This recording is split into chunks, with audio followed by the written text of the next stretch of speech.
how did imagen-ai impact your life? So, obviously, I started using Imagine in some very, very specific circumstances.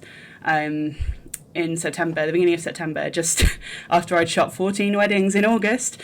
On the way coming home from a wedding, my husband and I were involved in a car accident.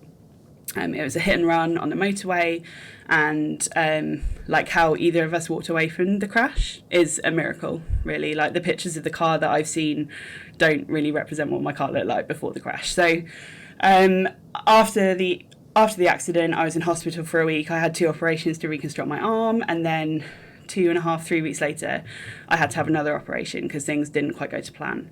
And that meant that I shot all my weddings apart from the 2 that I was in hospital for. I went to some of them and had seconds and thirds to kind of pick up where I couldn't shoot. But that obviously meant that I still had a massive backlog of editing from the summer because of the summer being the summer. And then I had this backlog of weddings that I hadn't even looked at because I was literally sitting in bed until I had to go and shoot a wedding, come home, go back to bed.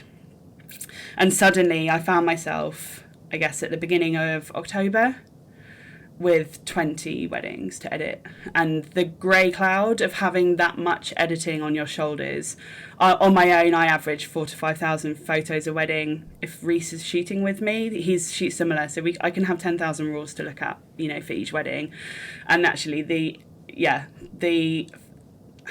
impact on my mental health, never mind everything that had gone on surrounding the car accident, was massive just because of the backlog that I had.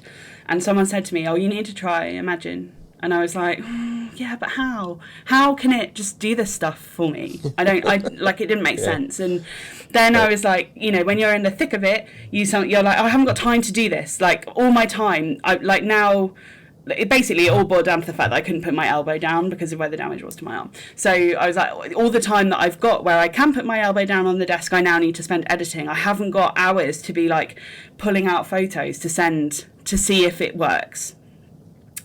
But I thought, well, what have I got to lose? Because ultimately, I can send all that stuff off overnight when I'm not, while I'm sleeping, the computer can be doing that work for me. And I've still got to edit the wedding. So if it doesn't work when I apply it to the first wedding I'm going to work on, I haven't lost any time because I can just reset everything and off I go. And so I sent off, it was a big wedding. I'd shot it on my own, but there was nearly 200 guests and a lot of speeches, and just a lot had happened that day, so it was a big gallery. And I sent it off and I sat here waiting for it to come back, and it just blew my mind.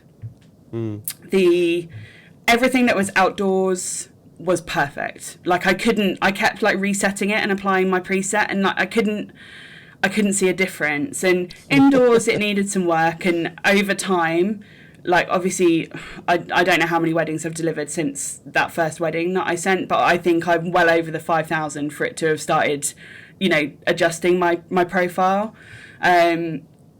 It's now, generally, sometimes if something looks a bit wacky, I'm like, I wonder if I can make it better. And I'm like, no, actually, Imagine has still given me a better starting point from which to make adjustments. So I basically went from maybe spending 8 hours, probably 5 to 8 hours, depending on the length of the wedding and whether I had a second, to spending 2 hours tweaking a set. And you can imagine if you've got 20 weddings, and you're in quite a lot of pain sat at your desk, to suddenly be, that's like 160 hours worth of work down to doing the maths. I can't do the maths, but it's such a time saver. And even when it doesn't quite get it right, it's still, I don't know, it's like, Imagine still got a better handle on it.